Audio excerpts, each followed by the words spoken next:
के 18 साल बाद की कहानी दिखाती है। अगर आपने इसके पहले के पार्ट्स नहीं देखे हैं तो उन पार्ट्स को इस वीडियो के बाद जरूर देख लेना। उनके डिटेल्स आपको पिंड कमेंट और डिस्क्रिप्शन में मिल जाएंगे। चलिए अब एक्सप्लेनेशन शुरू करते हैं।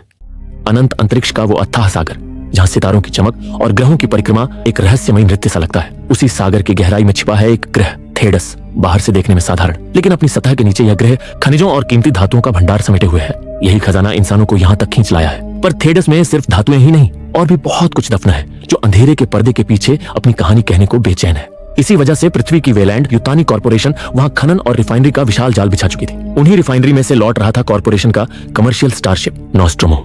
जहाज में 7 सदस्यीय क्रू था जो गहरी नींद में डूबा पृथ्वी लौटने का इंतजार कर रहा था। इस नींद के दौरान पूरे जहाज की बागडोर थी मदर नामक आर्टिफिशियल इंटेलिजेंस के हाथों में, जो हर सिस्टम को नियंत्रित कर रही थी। चारों ओर सन्नाटा पसरा था जब अचानक लाइटें टिमटिमाई और जहाज में रौनक लौट आई। क्रू मेंबर्स एक एक करके नींद से जागे। उन्हें लगा जैसे वे अब पृथ्वी के करीब पहुंच गए हों। जागते ही सब भरपेट भोजन करने बैठे। उनके साथ उनकी पालतू बिल्ली भी थी जो इस सफर की साथी बनी हुई थी। लेकिन तभी कैप्टन को मदर ने बुलाकर सच्चाई बताई। असल में वे अभी आधे रास्ते में ही थे और मदर ने अचानक एक अज्ञात ट्रांसमिशन पकड़ा था जो हर 12 सेकंड बाद दोहराया जा रहा था। अब कंपनी के आदेश थे कि सिग्नल के स्रोत की जांच जरूरी है। कैप्टन ने जब यह बात बाकी क्रू को बताई तो चीफ इंजीनियर ने तुरंत विरोध किया। उसका कहना था कि नॉस्ट्रोमो एक कमर्शियल शिप है, रेस्क्यू मिशन नहीं, और यह काम उनके कॉन्ट्रैक्ट में नहीं आता। मगर तभी साइंस ऑफिसर ऐश ने कॉन्ट्रैक्ट का एक महत्वपूर्ण क्लॉज याद दिलाया। अगर किसी भी तरह का सिग्नल एलियन जीवन का संकेत देता है तो उसकी जांच अनिवार्य है, और यदि ऐसा करने से इनकार किया गया तो कंपनी उनके सारे शेयर्स जब्त कर लेगी और सैलरी के नाम पर एक पैसा भी नहीं मिलेगा। ये सुनते ही इंजीनियर के पास मानने के सिवा कोई रास्ता नहीं बचा। सभी ने मिलकर उस ट्रांसमिशन को सुना। उसमें अजीबोगरीब आवाजें थीं,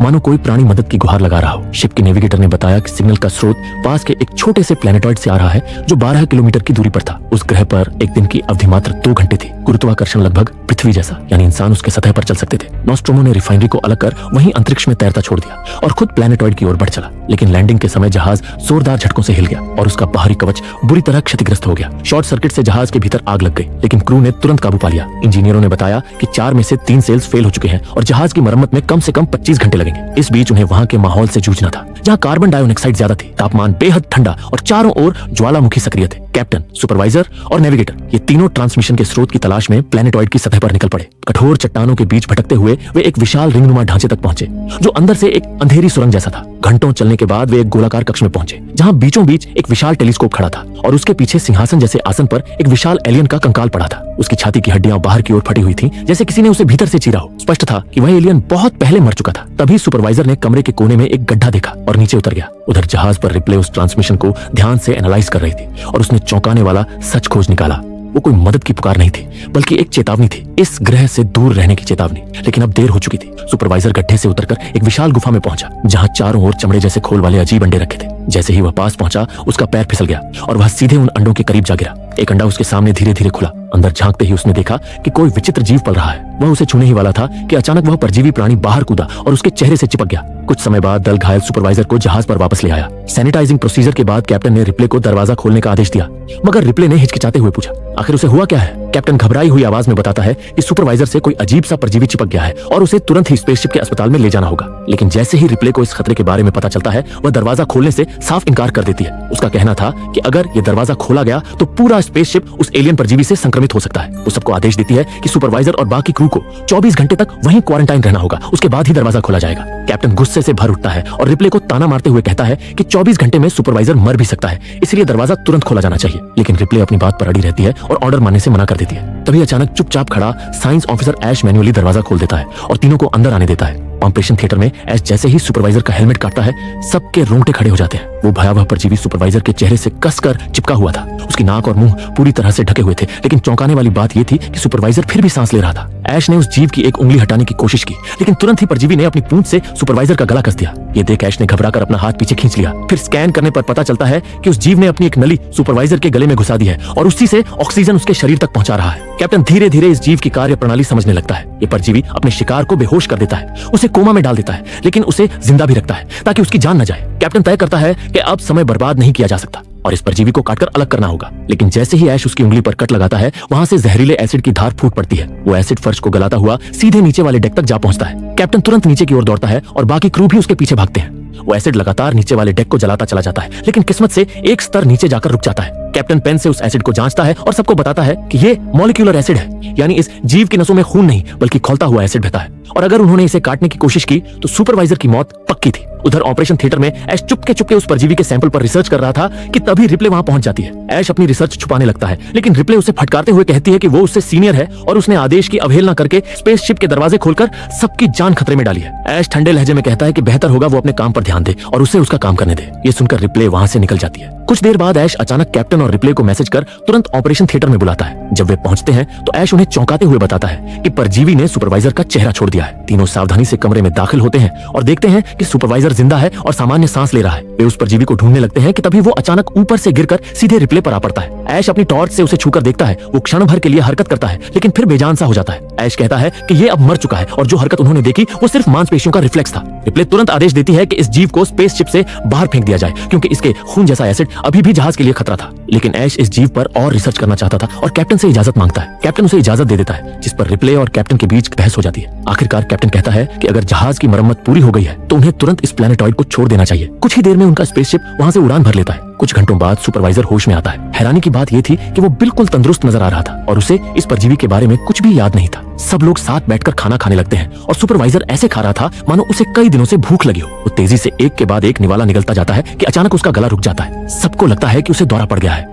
वो उसे संभालने की कोशिश कर ही रहे होते हैं कि तभी उसकी छाती से खून का फव्वारा फूट पड़ता है और फिर उसकी छाती चीरकर एक नया एलियन जीव बाहर निकल आता है। पूरा कमरा चीखों से गूंज उठता है। पार्कर तुरंत छुरी उठाकर उस जीव को खत्म करना चाहता है, लेकिन ऐश उसे रोकते हुए कहता है कि उसे छूने की गलती मत करना। इतने में वो भयानक जीव वहां से भाग निकलता है। उसके बाद सब मिलकर सुपरवाइजर के शव को अंतरिक्ष में अंतिम विदाई देते हैं और उसका शरीर सितारों के बीच विलीन हो जाता है। ऐश ने उस एलियन जीव को ढूंढने के लिए एक खास ट्रैकिंग डिवाइस बना लिया था, जिसकी बीप उस जीव के करीब आते ही तेज हो जाती थी। कैप्टन ने पूरी टीम को सख्त हिदायत दी कि उस जीव को मारने की गलती कोई न करे, बस उसे जाल में फंसाकर अंतरिक्ष में फेंक दिया जाए, क्योंकि अगर उसे जहाज में ही मार दिया गया तो उसके एसिड भरे खून से न सिर्फ वे सब मर सकते थे बल्कि पूरा स्पेसशिप भी छलनी हो जाता। आदेश मिलते ही सब अपने अपने हथियार और ट्रैकर्स लेकर जहाज के हर कोने में उस मौत के साए की तलाश में निकल पड़े। कुछ देर भटकने के बाद रिप्ले के ट्रैकर से अचानक बीप की आवाज तेज होने लगी। सब धीरे धीरे उस दिशा में बढ़े और एक लॉकर के सामने रुक गए। दिल की धड़कनें तेज थी। सबको उम्मीद थी कि वो राक्षस यहीं छुपा है, लेकिन जैसे ही लॉकर खोला गया वहां से उनकी पालतू बिल्ली बाहर निकल आई, जो डरी सहमी तुरंत भाग गई। टेक्नीशियन बिल्ली को पकड़ने उसके पीछे चला गया। अंधेरे कॉरिडोर में बिल्ली को ढूंढते ढूंढते टेक्नीशियन एक हॉल तक पहुंचा, जहां कोने में बिल्ली बैठी थी।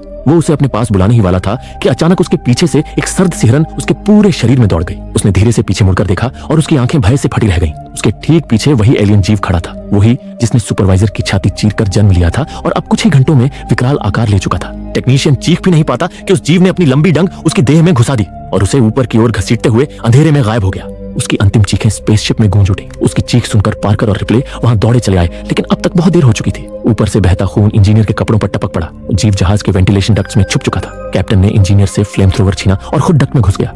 सब सांस रोके बाहर खड़े रहे, लेकिन कैप्टन कभी वापस नहीं लौटा। इंजीनियर को वहां बस जली पिघली फ्लेम थ्रोवर मिली। कैप्टन का कोई निशान तक नहीं, न खून न शव। जहाज पर मौत का सन्नाटा फैल गया। नेविगेटर की आंखों से आंसू बह निकले। उसने कांपती आवाज में कहा कि उन्हें जहाज छोड़कर शटल में बैठ जाना चाहिए और उम्मीद करनी चाहिए कि अंतरिक्ष में कोई जहाज उन्हें पिक कर ले। लेकिन रिप्ले ने कड़वी सच्चाई सामने रखी। शटल में 4 लोग समा ही नहीं सकते। फिर उसने ऐश की ओर देखा और पूछा कि साइंस ऑफिसर होने के नाते उसके पास कोई उपाय है। ऐश ने ठंडे स्वर में कहा कि वह अभी भी डाटा इकट्ठा कर रहा है और इस समय कुछ नहीं कह सकता। रिप्ले को साफ महसूस हुआ कि ऐश उससे कुछ बड़ा राज छुपा रहा है। सच जानने के लिए वो खुद ही मदर सिस्टम तक पहुंचती है और डेटा निकालने लगती है। तभी उसे एक स्पेशल ऑर्डर का पता चलता है, एक ऑर्डर जो सिर्फ ऐश को मिला था। उस आदेश के अनुसार ऐश का असली मिशन क्रू की सुरक्षा नहीं बल्कि उस एलियन को जिंदा पकड़कर वेलेंट कॉर्पोरेशन तक पहुंचाना था।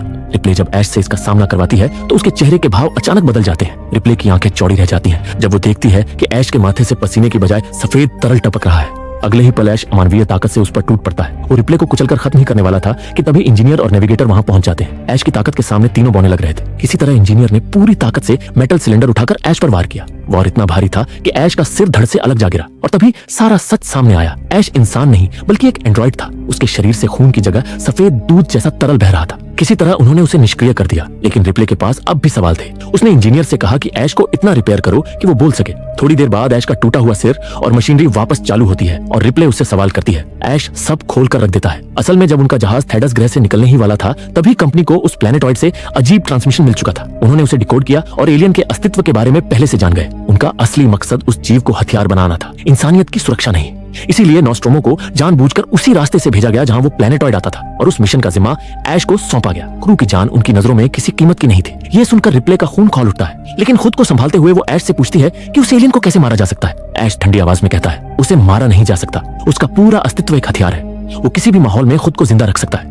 ये एलियन जीव एक परफेक्ट ऑर्गेनिज्म है। रिप्ले का धैर्य जवाब दे जाता है और वो गुस्से में ऐश का तार खींचकर उसे हमेशा के लिए डीएक्टिवेट कर देती है। अब बचे थे सिर्फ 3 लोग। रिप्ले ने पार्कर की ओर देखा और कहा कि अब उनका एक ही रास्ता है, शटल में बैठकर निकल जाना और पूरे स्पेसशिप को धमाके से उड़ा देना। सब मान जाते हैं। निकलने से पहले इंजीनियर ने फ्लेम थ्रोवर की आग सीधी ऐश के निष्क्रिय सिर पर छोड़ दी और उसका शरीर पूरी तरह खत्म हो गया। बचने की आखिरी उम्मीद के साथ सब तैयारियां होने लगी। पार्कर बताता है कि जैसे ही विस्फोटक एक्टिवेट किया जाएगा उनके पास सिर्फ 10 मिनट होंगे जहाज छोड़ने के लिए। रिप्ले ने उन्हें जरूरी सामान लाने के लिए निचले डेक पर भेज दिया और खुद शटल की फ्लाइट तैयार करने निकल गई। रास्ते में उसे उनकी पालतू बिल्ली मिल जाती है, डरी हुई लेकिन जिंदा। उधर कूलेंट सिलेंडर इकट्ठे कर रहे इंजीनियर और नेविगेटर अचानक एक भयानक एलियन के शिकंजे में फंस जाते हैं। पलक झपकते ही वो दरिंदा उन्हें चीर कर रख देता है और उनकी दहला देने वाली चीखें कम्युनिकेशन चैनल के जरिए रिप्ले तक पहुंचती हैं। ये आवाजें सुनते ही उसका दिल दहल उठता है और वो मदद के लिए दौड़ पड़ती है, लेकिन जब वो वहां पहुंचती है तो सामने बिखरा हुआ मंजर देखकर उसकी सांसें थम जाती हैं। इंजीनियर का शरीर बीच से 2 टुकड़ों में बटा पड़ा था। डर और गुस्से से कांपती हुई रिप्ले तुरंत स्पेसशिप के न्यूक्लियर एक्सप्लोसिव को एक्टिवेट कर देती है। स्क्रीन पर टाइमर चमक उठता है। सिर्फ 10 मिनट बाकी थे। जहाज अब मौत की ओर बढ़ चुका था।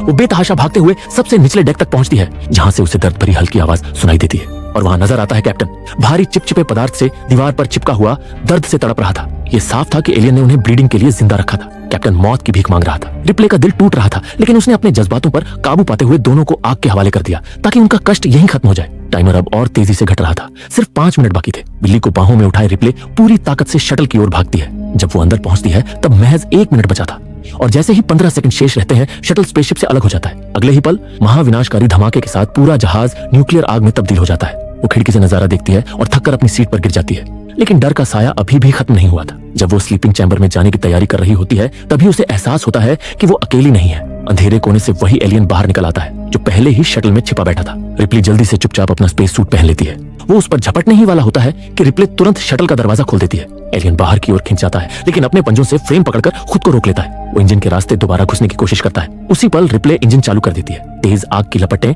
एलियन को भस्म कर देती हैं और उसका जला हुआ शरीर अनंत अंतरिक्ष में गिरकर खो जाता है। आखिरकार चैन की सांस लेते हुए रिप्ले एक रिकॉर्डेड मैसेज ब्रॉडकास्ट करती है। उसमें वो बताती है कि उसके सारे साथी मर चुके हैं। वो आखिरी सर्वाइवर बची है। स्पेसशिप और रिफाइनरी नष्ट हो चुके हैं और अब वो अगले 6 हफ्तों में फ्रंटियर पहुंचेगी। उसे उम्मीद है कि किस्मत से कोई स्पेसशिप उसे बचाने आ जाएगा। ये मैसेज भेजकर वो स्लीपिंग चैम्बर में चली जाती है। फिल्म यहीं खत्म हो जाती है, लेकिन सवाल बाकी रह जाता है, क्या रिप्ले सच में कभी रेस्क्यू हो पाएगी या फिर वो अनंत काल तक यूं ही अंतरिक्ष की गहराई में भटकती रहेगी? इसका जवाब छिपा है इसके अगले पार्ट एलियन 2 में। तो कमेंट करके बताइए, क्या आप चाहते हैं कि मैं इसका अगला पार्ट भी लेकर आऊं?